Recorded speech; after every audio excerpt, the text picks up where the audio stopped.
முதல் பொருள் பற்றி தொல்காப்பியர் எப்படி சொல்றாருன்னா, நிலமும் பொழுதும் சேர்ந்தது தான் முதல் பொருள் அப்படின்னு சொல்றாரு.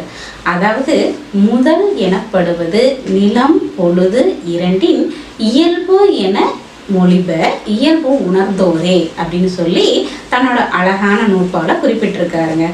அடுத்ததா இந்த நிலத்தோட சேர்ந்த தெய்வத்தையும் சேர்த்து குறிப்பிடுறாரு. எப்படி அப்படின்னா, மாயோன்மேய காடுரை உலகமும் சேயோன்மேய மைவரை உலகமும் வேந்தன்மேய தீம்புணல் உலகமும் வருணன்மேய பெருமணல் உலகமும் முல்லை குறிஞ்சி மருதம் நெய்தல் என சொல்லிய முறையால் சொல்லவும் படுமே அப்படின்னு ஒரு அழகான நூற்பால சொல்லியிருக்காருங்க.